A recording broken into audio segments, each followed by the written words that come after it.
Hello guys and welcome to another edition of Rage Against the Dice. Today it's an unboxing video and as you can see it's AVP The Hunt Begins 2nd edition. It's by Prodos Games. Don't Google them. Just don't. I'm really excited for this. I'm a massive fan of both the Aliens and the Predator franchise, so without further ado let's get straight into it. Boom, look at this. Like with every one of our unboxings, still in shrink wrap. You know, any excitement or disappointment you get is all genuine. So let's have a look. Let's pop this lid open. Decent box. Now, you've probably heard me talk about this before.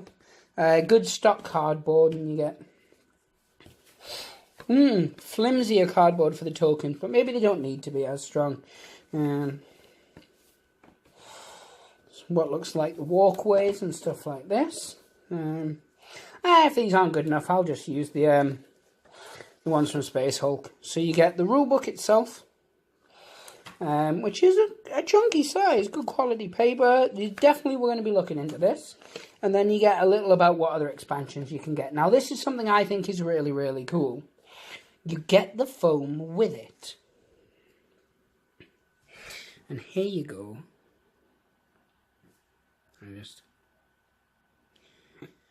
The models, and we are going to do a kind of retrospective. Well, not a retrospective. We are going to be doing like a separate look at the models, but look at that, there's really nice xenomorph there.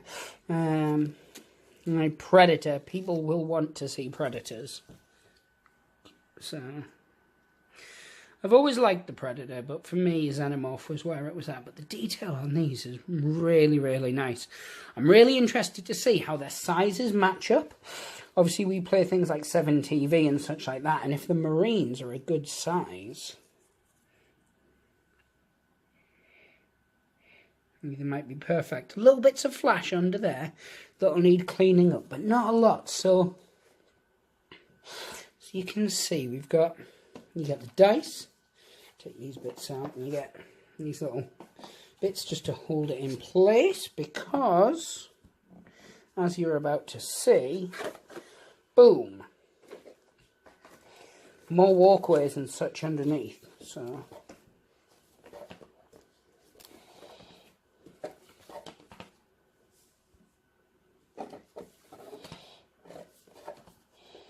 you get a lot of corridors and things with this.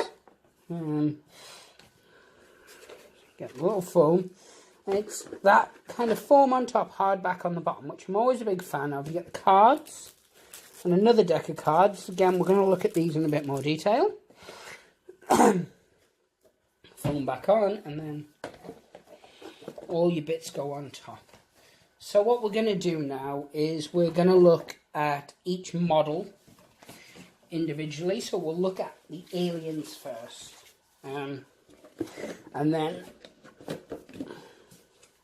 have a little chat about those. So I'm just going to get each of all that models and stuff out, and then we can have a look at everything. I'll also spend a bit of time popping off all of those tokens and things like that, so we can actually look at the quality of them. But there it is, AVP 2nd edition. Let's dive in a little deeper.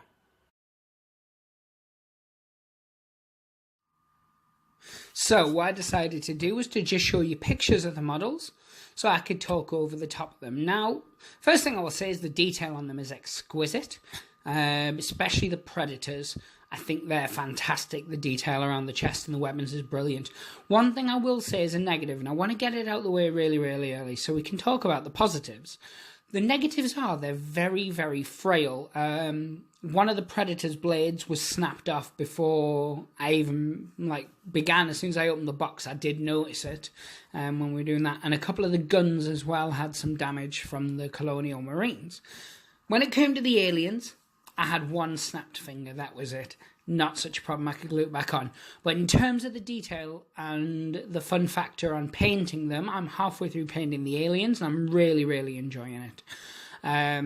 I've base coated one of the Predators, and I think I'm going to do each of them individual, and I'm going to put some kill markings and things like that on them. I want them to stand out, so when you're playing as them, you get a feel for them. and it stands out. So yeah, coming up now, you're going to see some of the painted aliens, or certainly some of the works in progress I'm done. I went for a very, very simple colour scheme. I sprayed them black. I dry brushed them in a metal, and then after that I did greys to work it up, and then I did the domes with a gloss. I did some sort of metals and coppers for the ground. I wanted to get them painted very, very quickly, but at the same time I wanted to put a bit of effort in, so I kind of did a half and half, as you can see there. So what I'm going to do is I'm going to leave you guys to it. I'm going to let you cycle through the rest of the pictures, but give us a like, a subscribe, and as always, pray the dice gods and hope they smile upon you. Take care, guys.